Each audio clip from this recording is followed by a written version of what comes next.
Karamihan sa mga bata ngayon ay gadgets at laruan ang hinaharap sa kanilang araw-araw na pamumuhay. Sabi nga nila, masarap maging bata dahil umiikot lamang ang mundo nito sa pagtulog, pagkain at paglalaro. Sa makabagong henerasyon ngayon, ang buhay ay mas pinadali, kaya ang mga musmos na humaharap sa maliit na suliranin ay madali na itong masolusyonan.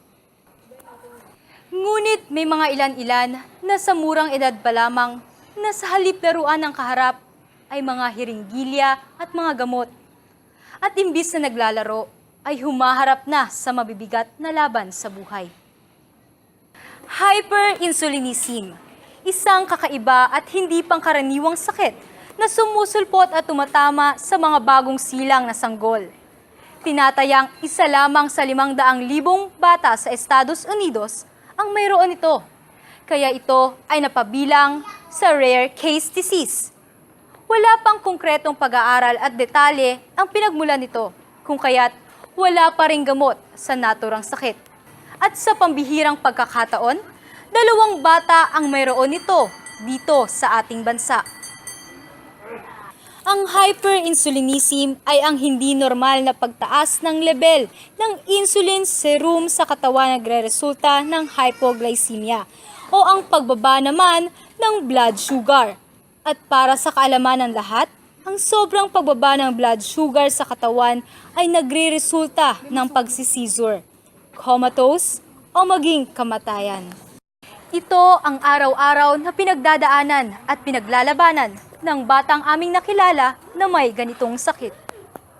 Siya si Kylie Summer Ferrer o Tamtam para sa kanyang pamilya.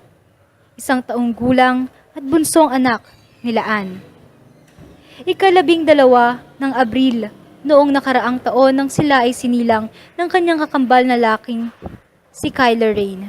Ngunit sa kasamaang palad ay pumanaw makalipas ng 8 araw sa hindi matukoy na dahilan. Bali, nung dinadala ko sila, kahit papano, nung sinabi ng doktor na hindi okay masyado, mahina yung heartbeat ni Baby Summer, ni Tamtam, medyo nawawala na ako ng malungkot, tsaka nag-worry ako, nandun yung worry. Pero, ang sa akin, hindi ako nawawala ng pag-asa na kahit na ganun yung nangyari, alam ko kaya ng kambal ko. Kaya nung nilabas ko sila, ini-expect ko talaga malakas yung mga anak ko. Malakas yung, lalo na yung baby boy. Kasi nung nasa tiyan ko, yung baby boy yung malakas, si Kyler. Kaya nung siya yung nagkakaroon ng problema, parang iba yung loob ko. Kaya nung kinukuha ko sila sa nursery, mas maraming attention na nabibigay ko kay baby boy kesa kay Summer nun. Kasi siguro yun na yun. Pero syempre, hindi ko tinatanggap pa sa sarili ko. Mas naging agresibo kasi parang bilang ina, syempre parang sisisi mo yung sarili mo na hindi ko nagawa. Kasi nung time na nasa hospital ako noong si Baby Summer. So, na-transfer ng hospital si Baby Boy. So, wala ako dun. Hindi ko alam. Actually, tinago pa niya sa akin na wala niyang bata. Kasi nga baka ma-stress daw ako, ganyan. Tapos nung nalaman ko na nawala si Baby, yung kay Baby Summer, sobrang agresibo na kasi ayoko mawala uli, di ba? Syempre, nawala na yung isa. Kaya kahit na kahit na sinasabihin ako na hindi namin afford sa magandang ospital, talagang sinisiksik namin siya sa magandang ospital. Kasi yung pera, mahahanap yung buhay ng anak ko, hindi.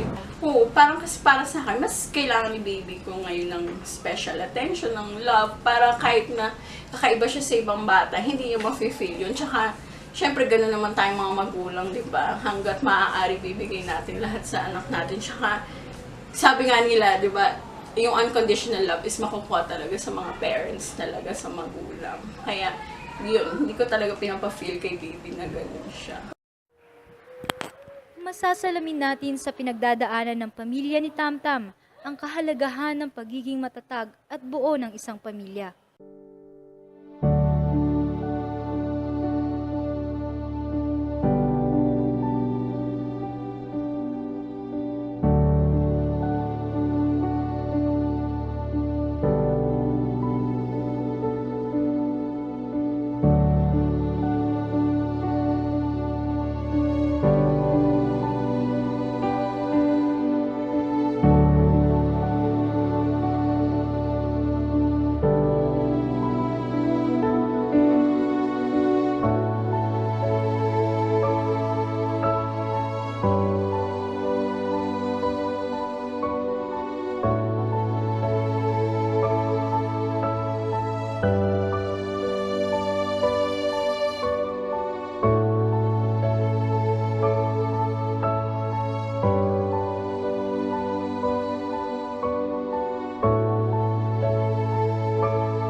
Bali, napakasakit para sa isang ina na mawalan ng anak.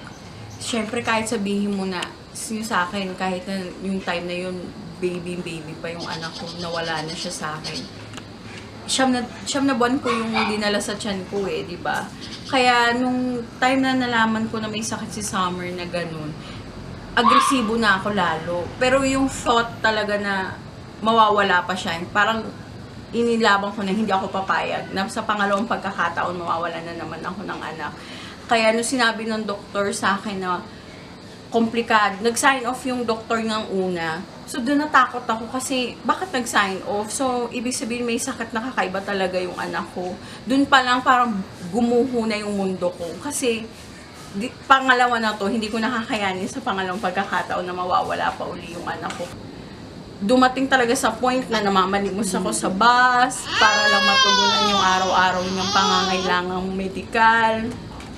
Tapos, kung kanin-kanino ako lumalapit sa mga politiko, tapos uuwi ako, babalik ako uli sa ospital para alagaan siya. Alam mo yung kailangan kong gampanan hindi lang bilang ina ko, kundi sa pag-aalaga sa kanya, kundi kailangan ko rin tustusan yung pinansyal niya. Kaya napaka-swerte ko sa bagay na yun. Kaya kahit anong hirap, mahirap ko sa mahirap, hindi siya talaga yung sa normal lang na bata na aalagaan mo, maglalaro, kakain, matutulog, kasama mo lang, hindi. Kumbaga, mula na naging anak ko si Summer, parang dinedicate ko na yung buong buhay ko sa kanya. Yung parang hindi ko na pag-aari yung buhay ko, kumbaga binigay ko na sa anak ko kasi okay na ako, kontento na ako na mabuhay yung bata. Parang nakadedicate na ako, nilaan ko na yung buhay ko para buhayin yung anak ko. Kasi yun na yung naging ano ko ngayon, hindi lang basta alaga. Gusto ko masustentuhan ko lahat-lahat ng pangangailangan. Kahit na isisiksik ko yung masustentuhan ko siya, maalagaan ko siya at the same time. Gagawin ko kasi hindi na sa pangalawang pagkakataon na mawawalan ako ng anak. Kaya para sa ibang magulang dyan na may gantong sitwasyon, sobrang hirap na ng sitwasyon, pero kung kakayanin mo, walang mahirap walang imposible.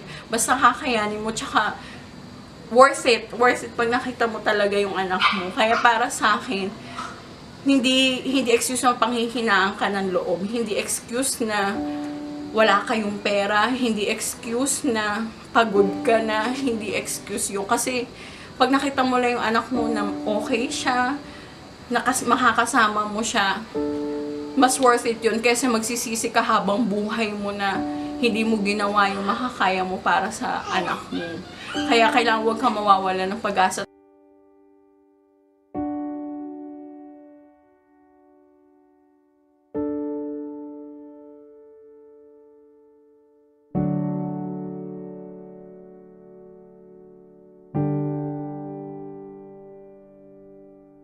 Mula sa madamdaming istorya ng batang si Tamtam, nakakuha tayo ng inspirasyon, hindi lamang sa batang katulad niyang may karamdaman, kundi pati na rin sa mga normal na taong may pinagdadaanan sa anumang aspeto ng buhay.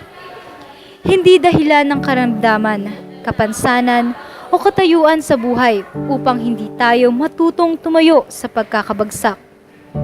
Maging matibay at matatag sa lahat ng atake at pagsubok na kinakaharap, na matuto tayong sumabay sa pagtaas at pagbaba ng alon ng buhay.